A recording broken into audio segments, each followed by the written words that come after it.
And I am going to ask folks just a couple of housekeeping things to change your name on your Zoom box if you know how to your actual name. It's really helpful for us if we need to call on folks, and to mute yourself if you're not the one speaking. That helps us eliminate background noise. Thank you so much. Okay, Kat, you want to get started and I can let people in as they join? Sure. We're going to start today with a land acknowledgement. We pause to acknowledge the place we exist, connect, and create is the traditional unsurrendered territory of the Abenaki people, one of 5 Wabanaki nations who have a continued and enduring presence with this land. We honor Abenaki ancestors, past, present, and future. And in the chat box, I've put some of the spelling of some of those words because sometimes the captioning doesn't fully get those. So we also have the website for Vermont Abenaki Artists Association if you want to learn any more about Abenaki presence, especially in the arts and culture section in Vermont. Hello, I am Kat Redness. I am the Director of Communications and Development for Inclusive Arts Vermont. I'm going to start with a verbal description of myself and my surroundings, and that's an access feature for anybody who can't access that visual information. So I am a fat, femme, white woman. I have platinum blonde hair, bangs, a kind of shoulder length bob. I'm wearing a cream colored sweater and a black tank top. And I have on metallic earrings and a red lip. I'm in my sunroom, so there's bright light behind me with windows and lots of sunshine coming in. And the walls are kind of a faded white, painted white wood. And some kind of furniture is behind me that's pretty nondescript just because of the angle. So that is me. Just a quick background before I pass it over to Katie. I'm here part as Inclusive Arts Vermont, and what I do there, I also work on our exhibitions, so I work with accessibility features. Before this, I was at the Flynn, and I was the manager of youth programs, and then also the accessibility coordinator at the Flynn Center for the Performing Arts.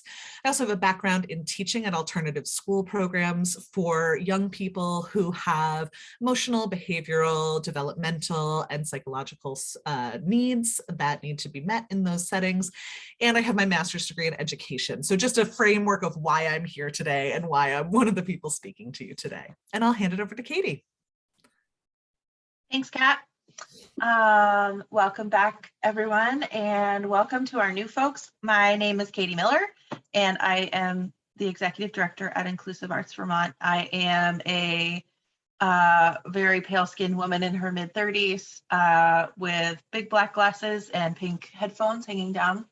I'm wearing I don't know what color I would call this, dusty olive green sweater. And today my hair is blonde. It changes colors a lot, but today it's blonde. And I'm seated in my bedroom, which has grayish blue walls, chunky white trim, and there's a potted plant and some picture frames over one of my shoulders.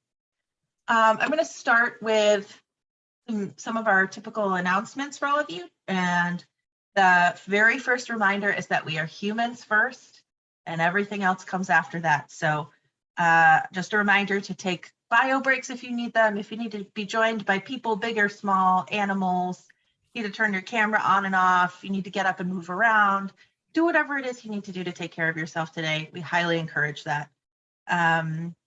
If you have questions or comments, if you want to add them in the chat, we try to keep up with the chat and read that out loud. We will also, you can use the raise hand feature, or you can visually raise your hand. If I miss you for some reason, sometimes if there's a lot of questions, I can miss you. Just feel free to nudge me and turn off your mic and tell me that you have your hand raised. I appreciate those reminders. And we do ask that if you speak for the first time today, if you could do just like Kat and I did, a very brief verbal description of yourself and surroundings as an accessibility feature, that would be great. What else am I missing? Oh, this session will be recorded and a link will be live on Vermont Arts Council's website likely next week. So if for some reason you're speaking and you don't want your image on the recording, make sure to turn your camera off.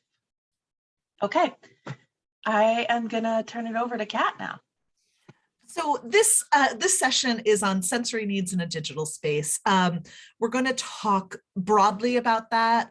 With that, we're also going to talk a little bit about autism. This is not directly a workshop on autism, but with talking about sensory needs, autism comes to mind because it is often a group of folks who sensory needs are kind of a prevalent piece of their experience.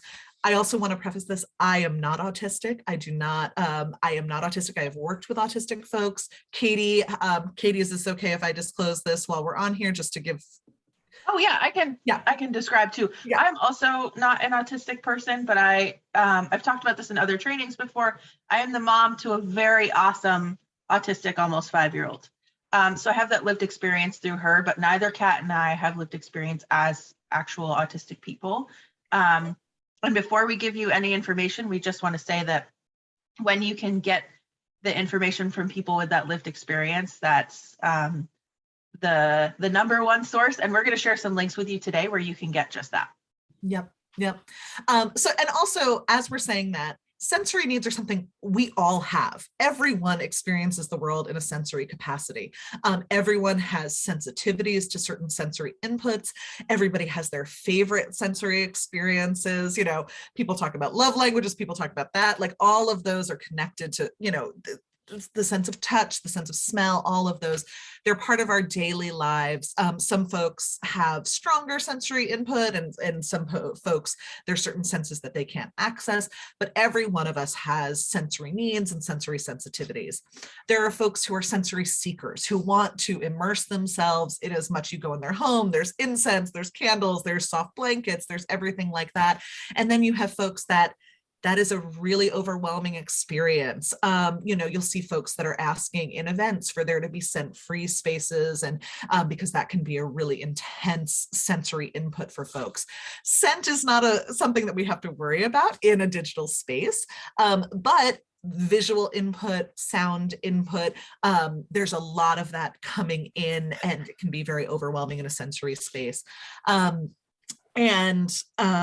With sensory needs, one of the things that when you're thinking about as a digital spaces, I'm looking at this, I'm seeing, about 40 people on here. There's a lot of visual input that's coming into a sensory digital, a lot of sensory stumbling over myself. In a digital space, there's a lot of busyness going on the screen. And so one of the things that Katie and I are going to talk about is offering things that may seem counterintuitive to what we think of, or what I think of, or what I've been trained as a neurotypical person to expect, and kind of challenging some of those expectations about that. And when we talk about sensory needs, I said we're going to talk a little bit about autism. I'm going to give a definition of autism, and this is from the Autism Self-Advocacy Network. And in the chat, there is a direct link to that. And this is folks, one of their mottos is nothing about us without us. These are folks who are autistic, who are helping define these terms for themselves. And so I'm utilizing some of their language and linking directly to them so you can access this. And I just want to read a little bit of their definition, the folks who are working on that website. Autism is a developmental disability that affects how we experience the world around us. Autistic people are an important part of the world. Autism is a normal part of life and makes us who we are. Autism has always existed. Autistic people are born autistic, and we will be autistic our whole lives. Autism can be diagnosed by a doctor, but you can be autistic even if you don't have a formal diagnosis. Because of myths about autism, it can be harder for autistic adults, autistic girls, and autistic people of color to get a diagnosis. But anyone can be autistic, regardless of race, gender, or age.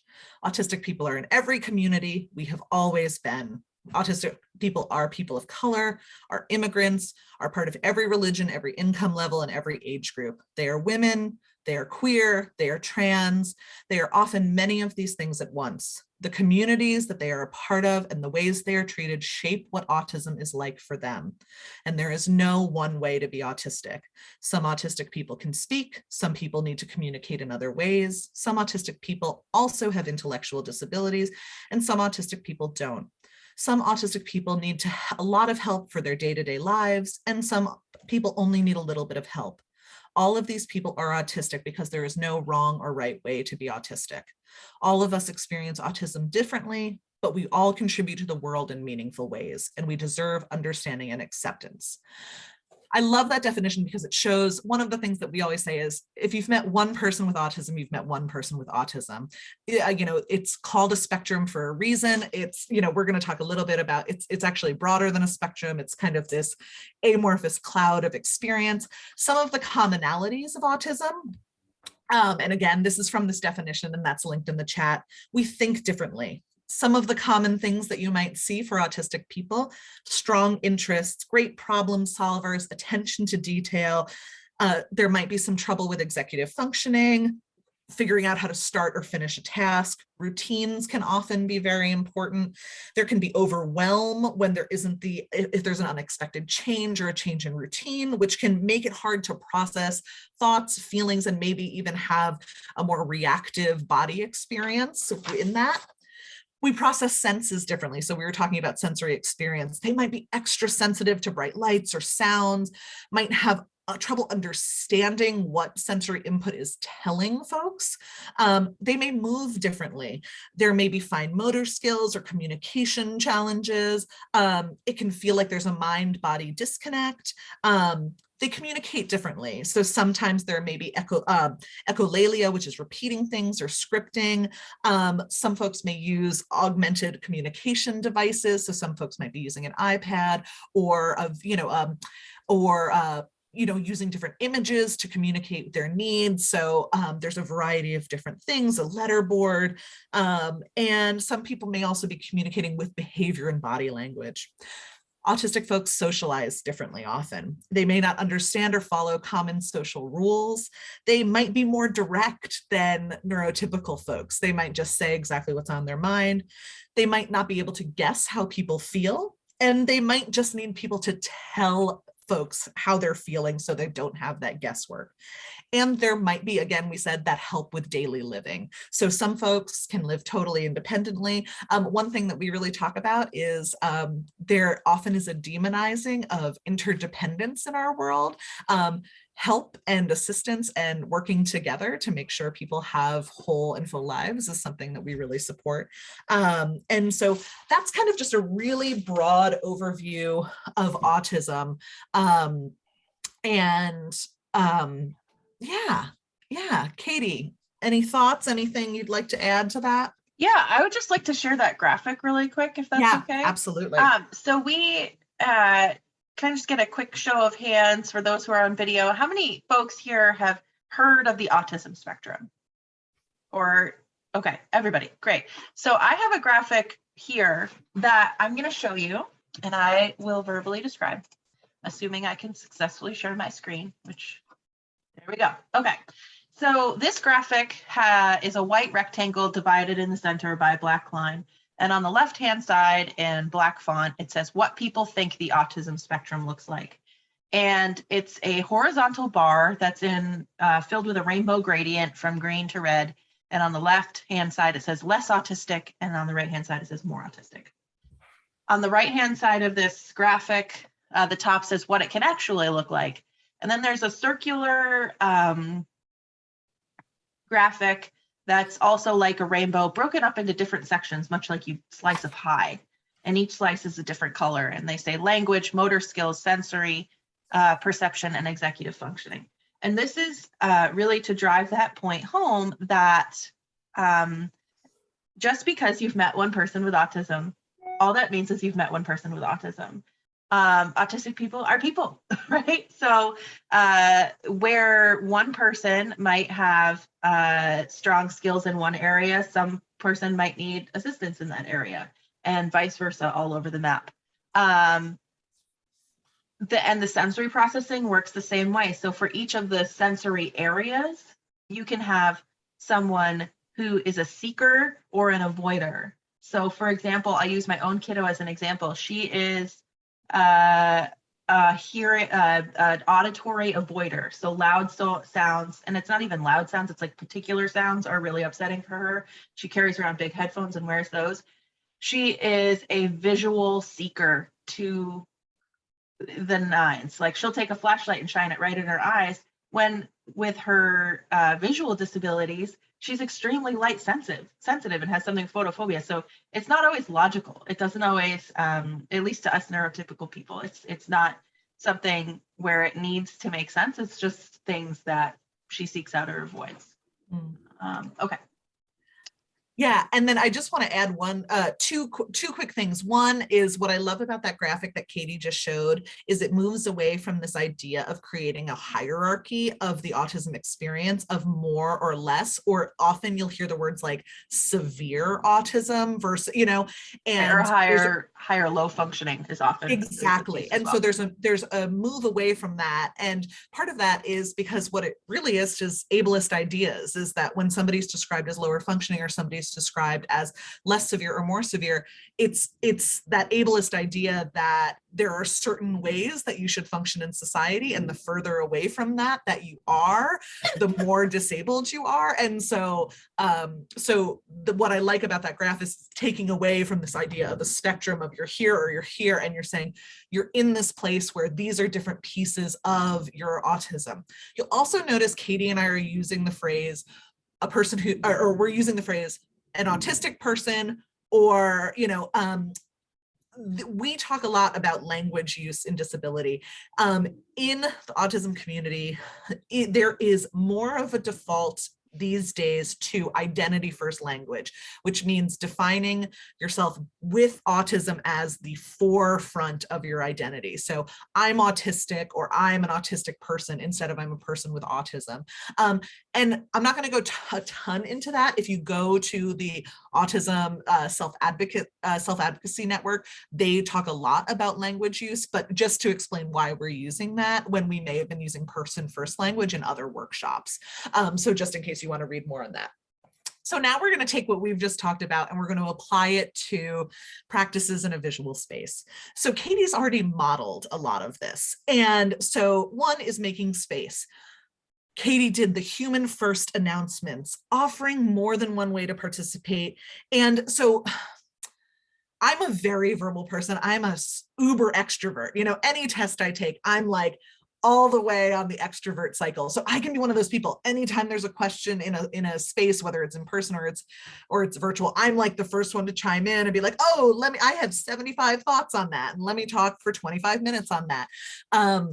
That does not work for everybody, whether you're autistic or not, or whether you, so offering a variety of different ways, and also offering processing space for thinking and for really processing the question.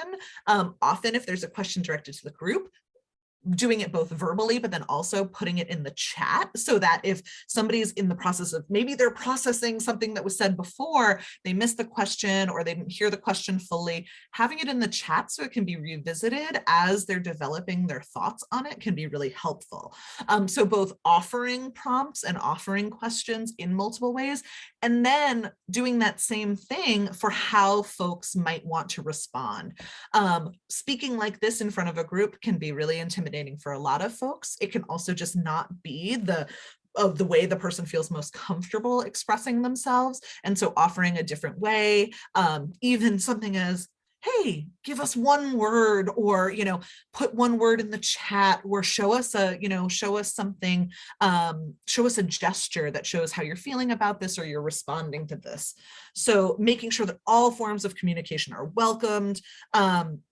And then also, this is a big one, and this is one where I think a lot of what we think, oh, we have to be present, and being present means a very specific thing.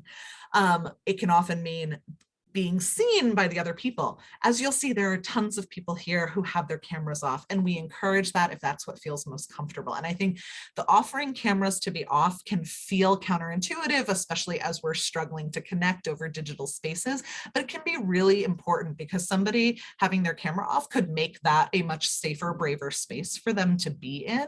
And so that's a really crucial thing to offer, even though it feels like maybe in your mind, somebody's not as present. It may actually mean that they can be present for the first time in a meeting like this. And so that's really crucial.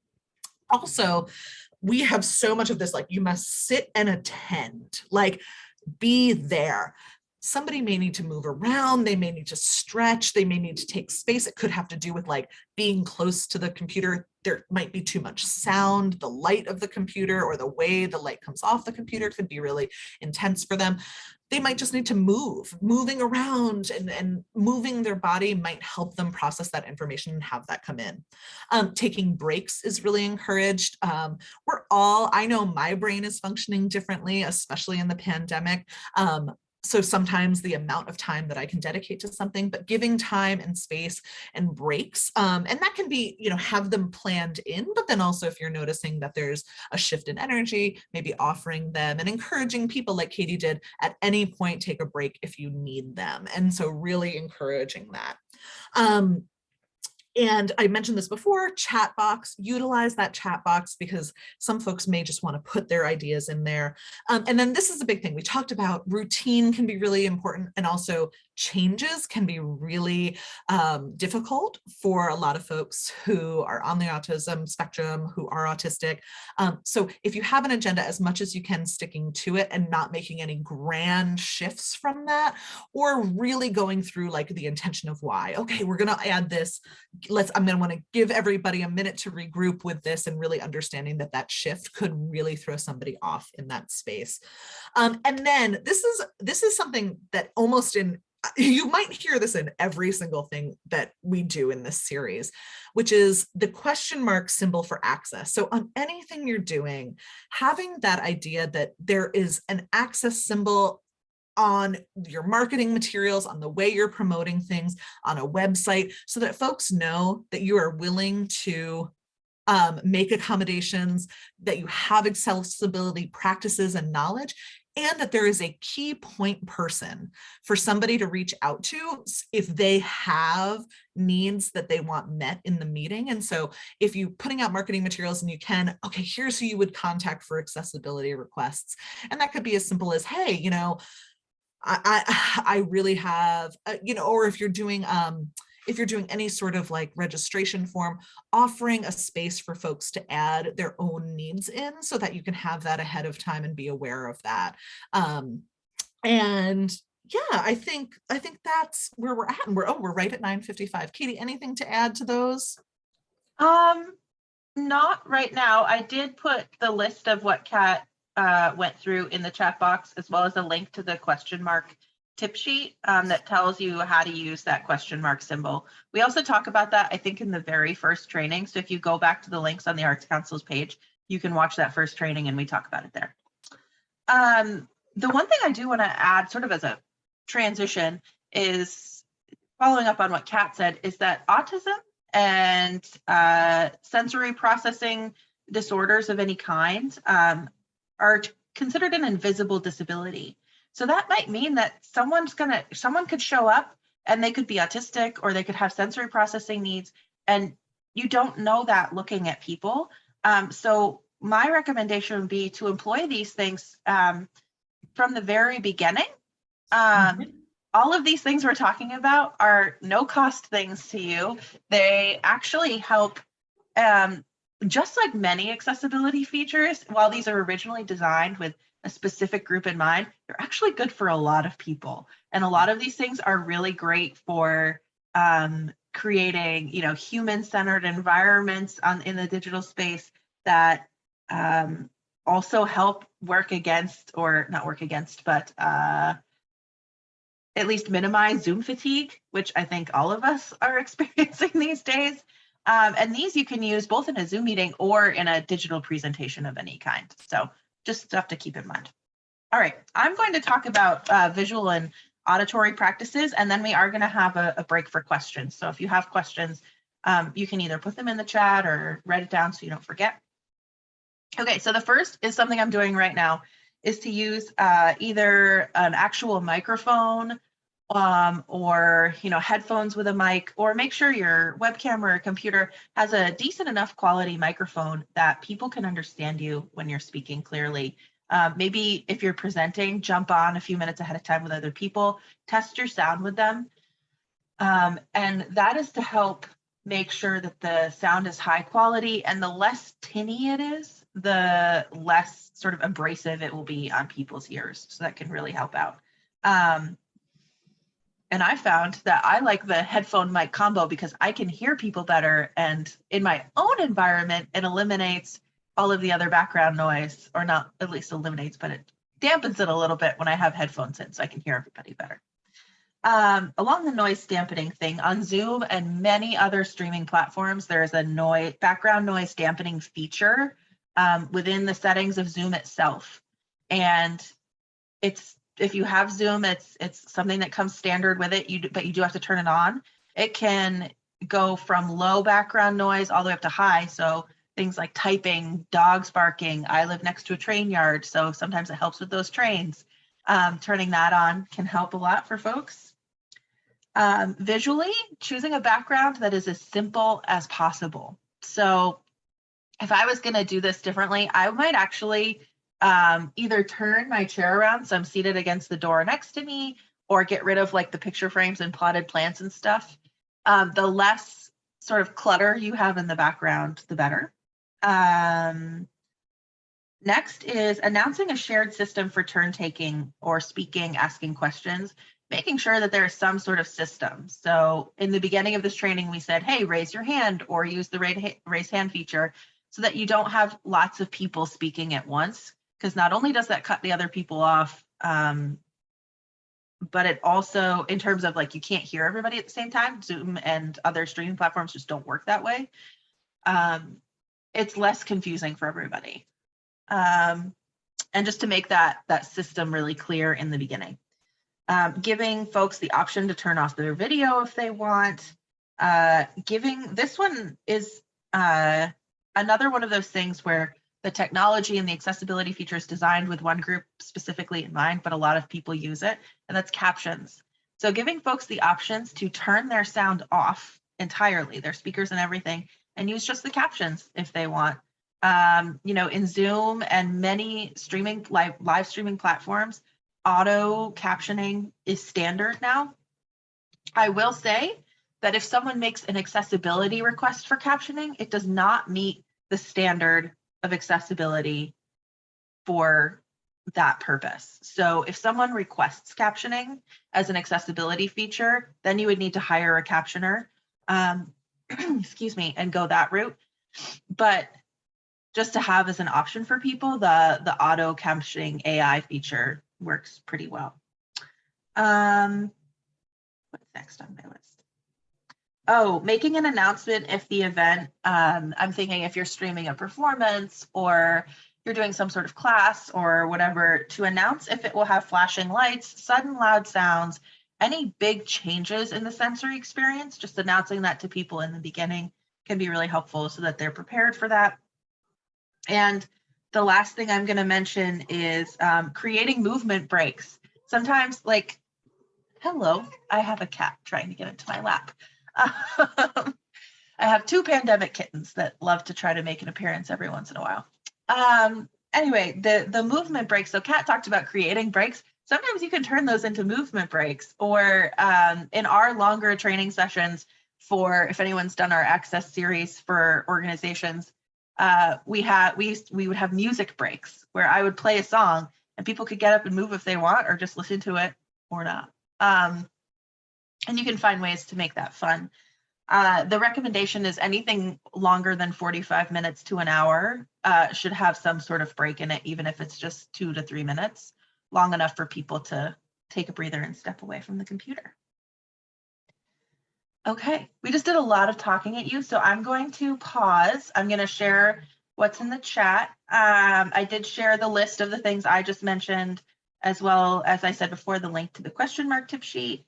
Darlene says, I hung a blue sheet to make a solid background. It's helpful for my theater classes as we serve people with developmental challenges. Yes, lots of people have done that. I know someone who has been doing Zoom meetings from their basement since the beginning of the pandemic, and they have a sheet hung up behind them to to cover up their basement mess. So what questions do people have or thoughts you want to share? Mel, I see your hand. Go ahead. I just wanted to say I am autistic and the parent of a 5-year-old autistic child who's also listening down the hall. And I've never before heard such a thoughtful, sensitive presentation of the world before in a mainstream setting. And I just need to thank you so sincerely because no one else speaks like this. At all of the other trainings I attend, all the day, I just want, my brain explodes with like rage and fury all day. So thank you, both of you. Yeah, you're most welcome, of course. I wish everyone would do this. And this is why we do the trainings the way we do. We model the things we're talking about. And it's not just for the sake of modeling, like this is how we do it. So thank you. Anybody else have any questions or thoughts about what we've talked about? Katie, go ahead. I'm Katie. I'm in an office right now, so I have some photographs on the wall behind me with a clock on a white wall, and I have pale skin, shoulder length brown hair, hazel eyes. So, and I think that's everything that's helpful. I just wanted to say, somebody I follow on Instagram posted something the other day where somebody said to them, you don't, and they have autism or they're autistic. And someone said to them, you don't look like someone with autism. And then they said, well, do I smell like someone with autism? And the person looked at them and was like, why would you say that? And they were like, right, exactly. You don't necessarily look like somebody with autism. You don't necessarily smell like it's not a thing. So when you said it's invisible, that just sort of resonated for me. Yeah, this is just a personal story. I get those comments a lot, either based on the fact that my child has albinism, which is pretty apparent based on the color of her hair, or with autism, sometimes people will say, well, she doesn't look autistic. And if I'm feeling cheeky, sometimes I might be like, well, what do you think autism looks like? Most of the time I say, well, that's because, I use it as an opportunity to educate. And I say, that's because people with autism are people and autistic people look different, just like everybody else looks different. Anybody else have any questions?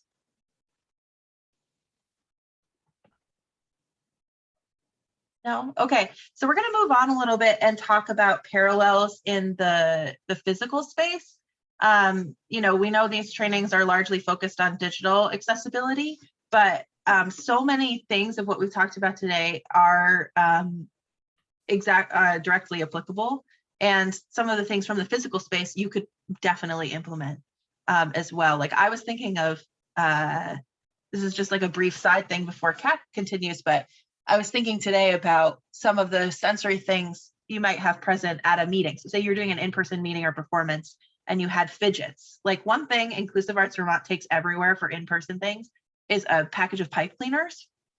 And we do those partially because they're fun for everybody to play with, but it's also a fidget, right? Like people can fidget with their hands with a pipe cleaner and build pipe cleaner sculptures while we're talking, or they're participating in a workshop. And I was thinking about it, and I was thinking if you could really get on the ball ahead of time, you could either mail those to people, or you could, in a know before you go sort of email, you could suggest like, hey, bring a fidget. That might look like a hair tie or pipe cleaners, or and you could like list off a few different things, like a container of Play-Doh. I don't know. I'm listing things that are all seated or laid out on my desk right now, actually. Okay, Kat, go ahead. So I'm going to talk a little bit, I'm going to go back a little bit to my experience at the Flynn and talk specifically about some of the things that we did at the Flynn around sensory sensitivities and sensory needs, and then also specifically to address needs of the autistic community. And again, like Katie said, these apply to a lot of different places. I also worked in libraries as well. And some of these, Katie and I were talking the other day, we were like, why is it expected that every kid sits on a mat at a story time in libraries? You know, so things like that. And so much of that is just shaking these really antiquated ideas of how we all have to participate in things. And that was one of the questions that really helped guide us when I was at the Flynn was, why do we assume there's one singular correct way to experience art? And where does that come from? And just like everything, it comes from white supremacy culture, classism, ableism. It comes from all the bad isms that make society function in the problematic ways it does, because it assumes this very particular way that's defined by a very particular group of people. And so the first thing I can suggest is just shake that loose and understand that whether you're autistic, whether you are neurodivergent, neurotypical, whether you're fat, whether you're thin, whether you're short, whether you're old, all of those things, we all experience things differently because we all come in with our own who we are, what our experiences have been, where we've come from, what our biases are, what our interests are. Those all impact the way that we experience art, the way we experience meetings, the way we experience experiences. So shake that loose and understand that regardless of diagnosis, regardless of all of that, you're coming in as your own unique being. So at the Flynn, a couple of the projects I did, we for the first time did sensory friendly performances in the main stage theater. And those were inclusive performances that were not specifically, they weren't only for families with autistic children or autistic members. They were for all folks, but they had certain shifts to the programming that helped support folks who had sensory needs. So things like the house lights didn't go all the way down. We worked with companies to find out if there were any really abrasive sounds in the shows, and sometimes we would adjust those, or sometimes we would let folks know ahead of time. For all of those, we did social stories. Social stories are something that can be really helpful. And that's something that if you're not aware of what a social story is, we're not going to go into that in depth here, but it can be really helpful, and they can be really simple because it can be as simple as outlining with pictures and very plain language statements what to expect in an upcoming experience. And so it's here's what you're going to expect, and here are some of the ways that you might be able to handle that in the moment, and it gives options. And so social stories helped us to say, okay, you know, there's going to be a loud noise. If it's too loud, I can cover my ears, I can wear headphones, I can take a break and go out in the lobby, offering things like that that provide kind of a little respite for that moment. We also had sensory toolkits, and those were things like fidgets that folks could borrow if they didn't have one from home, or if they had you know, an unanticipated need. We had headphones, we had weighted blankets, we had, you know, things that you could put on the seat that allowed you to wiggle and kind of get some of those movement. You know, if you're somebody who has a very kind of dynamic movement need, you could be moving in your seat and shaking on your seat, and that would allow you to kind of do that energy, get that energy out.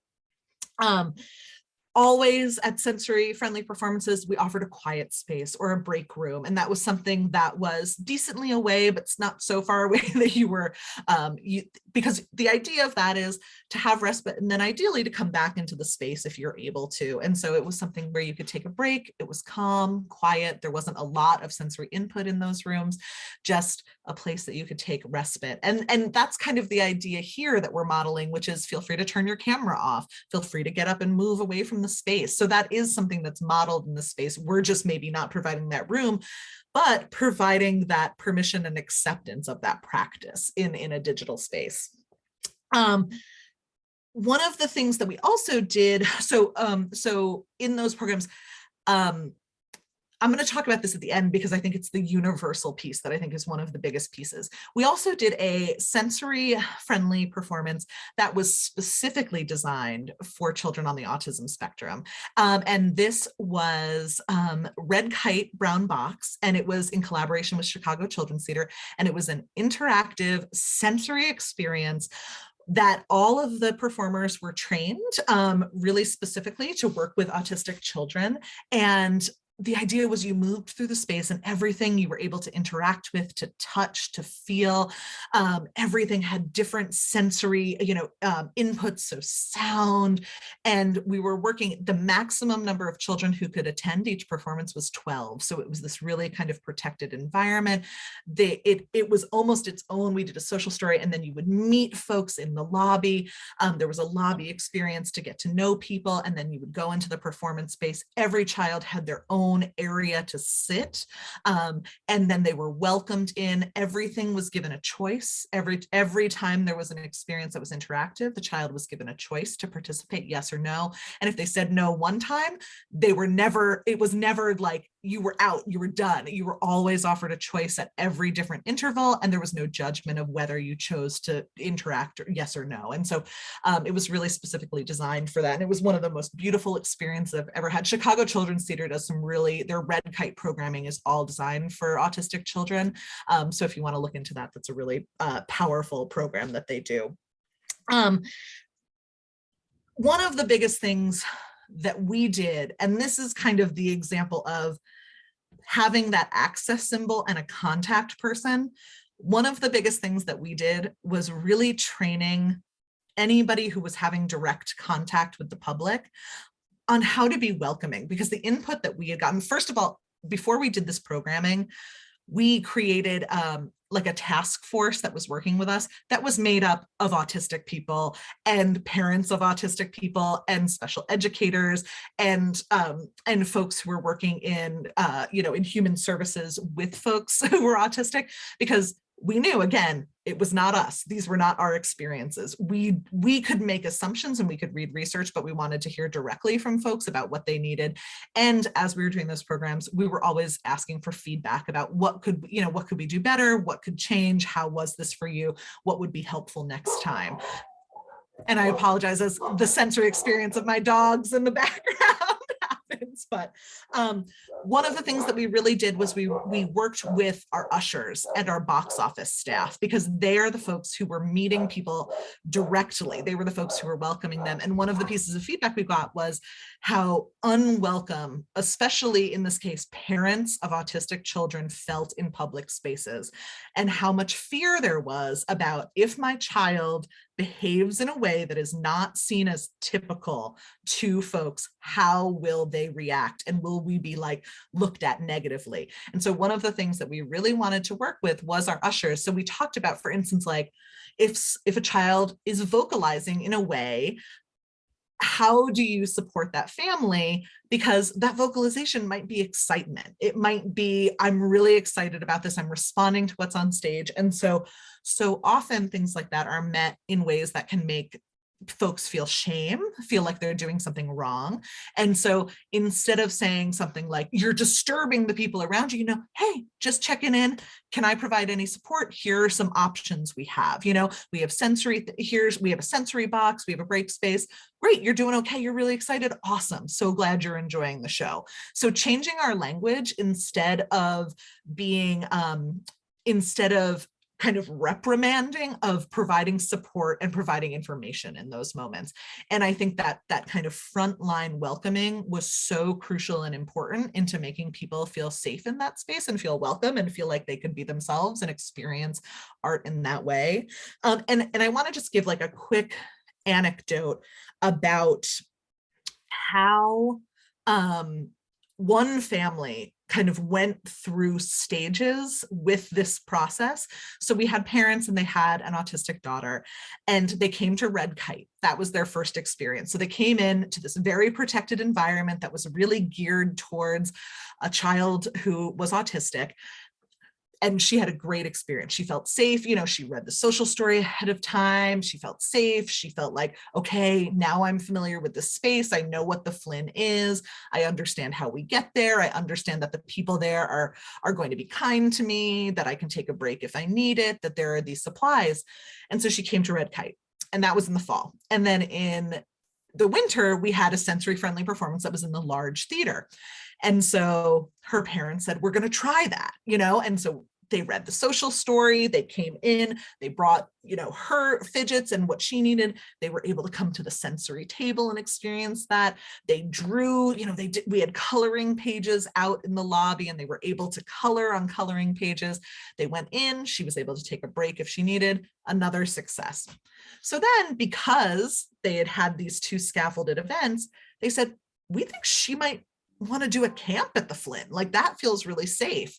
And they knew who to contact because they'd made connections and built relationships with people. So they were able to call me up. They were able to call another of my colleagues up and say, hey, we'd love for her to do a camp. Could we meet with you all and talk about like what that might look like and what accommodations might be in place? So we met with her. We brought the teaching artist in. We talked about, you know, she's going to have a one-on-one with her. They're going to come in. Here are some of the things. Great. Awesome. We'll build that in. We'll make sure we'll make sure that anything that she needs is that. Amazing. And then the next time we had a sensory performance, it was of this amazing children's book called Shush, We Have a Plan, and which is a great book. If you haven't read it, it's a phenomenal book. And it's almost all wordless, which is part of it. And they called us up and they said, we're really excited for this. However, she has one trigger word, one word that she hates, and it's shush. And they said, do they actually say shush in it? And so because they had a contact person, they knew they'd built that relationship. And, you know, this is somebody who's completely comfortable in the space, but this one word. And so we called the company, we checked in, we said, you know, I know this says it's almost worthless, but do they actually say shush? And they said they do. It's the one thing they do. They shush each other. And so we were able to communicate to the family, and they said, for this one, we're going to sit it out. We're going to choose not to go, because they knew that, but they had that information and they had the resources to make that contact ahead of time, instead of bringing her there, taking a chance, and having her be super reactive in a space and feeling really unsafe in that space, and having a super reactive, which again, it would have been okay. That I'm not saying that it's not okay if she had that reaction in that space, but they were able to get the information they need and have the support they needed to make that really thoughtful decision for their child, and for her to make that decision for herself. They gave her that, you know, we know they're going to say this word, is that okay? And she was like, no, I think I don't want to go. And so so they were able to advocate for their child, and she was able to advocate for herself through the support. So I just wanted to show that as an example of kind of how putting things in place can help really build those thoughtful relationships and help really allow people to, one, have more self-agency and self-advocacy. And also, it's okay, you know, like, know that that's a place for me, and that I can also choose when to go and when not to go, depending on what feels safe. And so I'm just looking if there's anything else. Oh, so that's a beautiful story. And I was really, but the other thing that I want to add is this, it's so easy to think like, okay, it's just this group of people who needs to do this. When we did this work at the Flynn, we needed buy-in from the folks who do our website, the marketing folks, budgeting folks, folks who did programming, front of house, box office. It is a complete you need to do this well. It's complete buy-in across as much as you can get, because it's not just, oh, okay, here's a box of fidgets. Look, we've done sensory programming. Like, we're done. Yay, pat us on the back. Like, look, we're accessibility champions. That's a step. It's a wonderful step, but it's also understanding that so much has to do with the approach, the kindness, the open-mindedness, and just like the willingness to adapt in that moment for folks. And so so I'll pause for a minute, let Katie offer anything as well, because Katie has a bunch of experiences too. And then if there's ever any questions, and I know we have some things in the chat as well. Thanks, Kat. I'm going to share just really quick from the chat. Mel said, this story is incredible. We all have trigger words, involuntary limbic responses, i.e. trauma. True. And Audrey said, that's a great point about how to mitigate anxiety around events for people as well. It's like content notes for events. Totally. I was thinking about social stories just now, and I think social stories for a digital event is something, it might exist. I have yet to see one. And I was thinking about, Mel, go ahead. I saw your hand. Go ahead. So the my organization called All Brains Belong. This is like this is the theme and mission of the organization. But we struggle with this that you're talking about. It is an access need for many people to be able to visually preview an event before attending it, and we struggle because like when I make social story books or videos for my child, you know, ahead of like when I make my own stuff, I get something, you know, from a previous version. Like I'll go to a thing, I'll film it, and then I'll make my thing for my child to see it before we go. If an event hasn't happened yet, it is very difficult to capture it because it didn't exist. So we've thought about like simulating it and capturing it, and it's very, very hard to do. So if I'd love to partner with anyone who wants to figure out a method for that, because it's a huge access need problem, I think. Yeah, I agree. That's what I was going to say, is that I think, you know, just from my own personal experience, I was thinking about how in the beginning of the pandemic, so my daughter receives a host of different services. And in the beginning of the pandemic, those all went from in-person things that had a very clear routine, set of expectations. We knew like what events were going to happen, to, I mean, this kid, her whole world got flipped upside down. I also had a baby the day the governor declared the state of emergency. So I brought home a brand new baby. Like her whole world got flipped. School got closed, et cetera, et cetera. But anyway, I was thinking about it, and I remember looking for social stories about how to do Zoom, because there is like a set of unspoken expectations and sort of a social contract, just like that happens in an in-person setting, but there's not really a social story that I've found for that. So if anybody finds one, great. Maybe we should work on making one, is what I think I just decided. And not just for Zoom, but sort of attending digital streaming events and things like that, which, you know, there are nuances to each one, but I think that would be something that would be really useful for people. Yeah. I'm also thinking, and this was, I really like went in and I was so impressed with the Autism Self-Advocacy Network.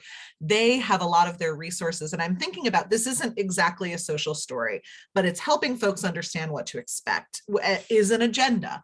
And I think, you know, our agenda it lays it out, it's very clear, but we could also be doing potentially, or an option if you know there's folks who need it, or maybe, you know, just in general, it would be great to work on, is a visual agenda too. So, you know, there's this, but then there could be a simple agenda that is, you know, here's an image and here's this, which kind of models a social story. Yeah, Mel, go ahead. Yeah, so we do that. I'm happy to share what we do for visual agenda. It's really about the visual, adding to that is the visual environment. Like I can think about, I got feedback from a family where we were doing, we had Stuffies night. There's no right way to be a Stuffy. And this teenager was not able, wanted to go. This is actually like Stuffies are a monotropic focus. It's perfect, except that she needed to see what a group Zoom would be like. How many people? I don't know. You know, and like, what did it actually feel like and look like? And even though, you know, there's the text, bullet points, and the words describing there's no right way to participate, she needed to see it. And there's a lot of people who, you know, it's harder to visualize the thing. And it's not like walking into like when you walk into a room, you can show people what the room looks like. Yeah. It's like how do the virtual, the digital room, how to show that.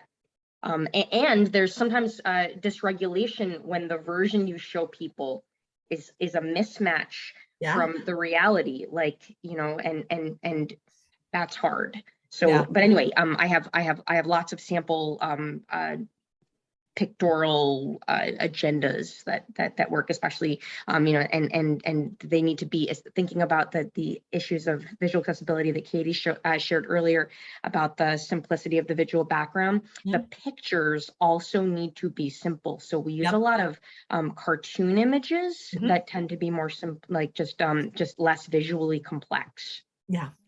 Yeah. Thanks so much, Mel. Before we wrap up, I'm looking at the time. Does anybody have any last burning questions before we wrap up and talk about next steps? Go ahead, Katie. I just wanted to offer a quick plug in what Kat was talking about with the sensory free, or like the sensory accommodations shows at the Flynn. It occurred to me that VFN has rolled out this whole sensory sensitive vaccine situation. Like we've distributed to a bunch of doctors' offices, pediatricians' offices, these like fidgets and all these things for kids to have a more positive vaccine experience. And it's specifically because of COVID, we got COVID funds around it. But I just think it's really great because this has been an issue for my nephew. Has to go to the ER to get his flu shot every year because his pediatrician can't manage giving him a shot. So I'm just going to put this down in the chat. I hope it's okay that I'm bringing this up, but it just made me. Yeah, that's great. Okay, so next steps, we with all the other trainings next week, the same time, next Tuesday, 9:30, next Tuesday, we will be back here at the same Zoom link, and we'll have what we call open office hours. So Kat and I will be here. You can come chit chat with us, ask questions about this topic or any other topic related to digital accessibility. And we'll be there from 9:30 to 10:30. And I will send out an email today that has the links we shared in today's chat, plus a link to a survey. And if you filled it out before, please feel free to fill it out again if you have new thoughts. These surveys are a follow-up for us, and it's a way for us to get direct feedback from you on how today's training went. And if you put something in there, we take those to heart. We read every single one, and we change and adapt and make improvements as we go. So please feel free to use those.